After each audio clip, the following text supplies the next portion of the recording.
So I stopped by my friend Jake's house to visit for a bit, and he was in the process of changing a bed on a litter truck. The old truck no longer runs, and you'll see in the video has an air fitting on the air tank so that the brakes will be released and it could be pull started and whatnot. Like nothing works on the truck. The engine actually does run, but it overheats. It's usually water. It's got a blown head gasket or cracked head or something with it. But anyway, the truck is beyond needs to be like scrapped. So anyway, he bought another truck that is a '06 uh, International 7400 Workstar, I believe is what it is. Has a 10-speed transmission, DT466 engine. It was a lumberyard truck, had a 24-foot steel flatbed on it. The frame rail on the truck is about 22 foot. He thought that the bed on the truck that he didn't measure it. He thought it was a 20 foot. It's actually 18. So he's going to have a pretty good gap between the cab and the bed, as you'll see in the video. But he don't want to shorten the frame up, chop the back of the frame off because he may get a longer bed in the future. So he don't want to, cut it off and then have to go back and add back to it. Wouldn't make a lot of sense. So it's just going to have a gap in between the bed and the cab, which actually for hauling litter is actually kind of a good thing because it keeps the litter away from the truck because the litter is very corrosive and will eat up the truck. Not good to have, gets all in everything. It's real dusty when it's dry and getting your AC vents and all that. So really having it off of the cab is actually a good thing anyway. But the old truck, I don't know what year model that thing was, but it's an old GMC General. They hadn't made those in a long time. So anyway, that's what the video is, and I just figured I'd fill you guys in a little bit. So I went over there, and like I say, him and his dad and his uncle were in the middle of doing that, and I kind of hung around, helped him out a little bit, and they picked the bed up. We got it set back down on there, but he had to get some more new 1x4s to go between the frame and the bed. And so we just kind of set the bed back down and back the truck back up under the new truck up under it, set the bed down, and then called it a day. And he's going to get some new boards to pick the bed back up and stick up under the frame. He has to weld the brackets from the other truck onto the frame of this truck, get it all mounted up, and then he has to put a PTO on this truck to run the hydraulics on the bed. So he's got a lot more work to do. I think he's going to paint the bed as well. I'm not sure what color.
Probably roll your forks back. Got to get your weight up a little closer to the tractor because it's getting a little light back there. You got that wire that gets the light.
all over. Sand, just open up down this sand.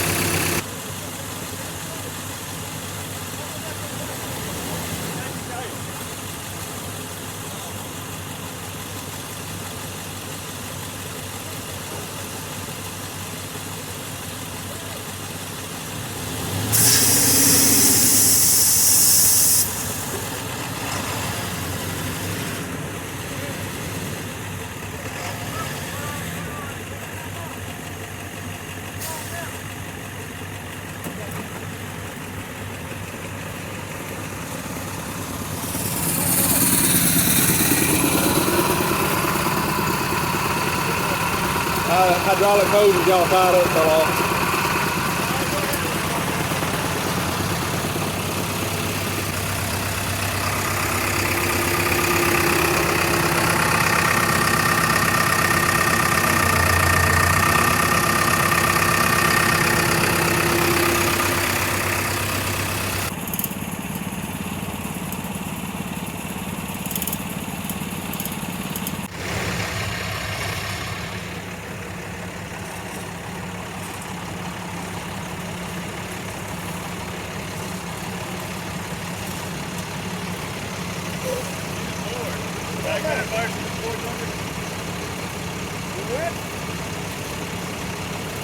On back.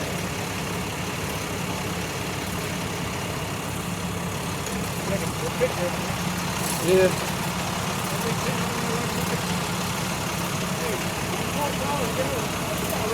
It's about right, pretty close.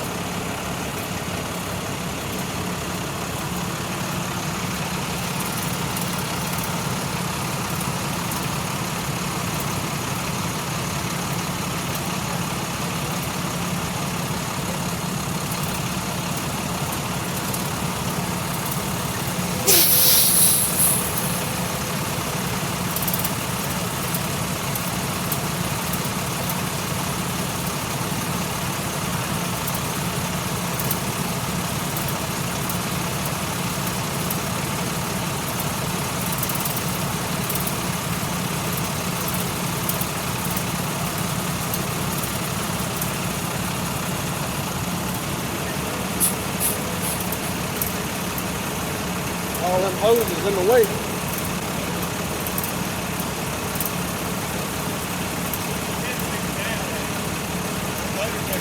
I keep hearing raise it up.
This is my buddy's new litter truck here. This was a lumberyard truck, had a 24-foot flatbed on it. You're gonna have the nicest litter truck around. The air conditioning even works in here. 200,000 miles on it.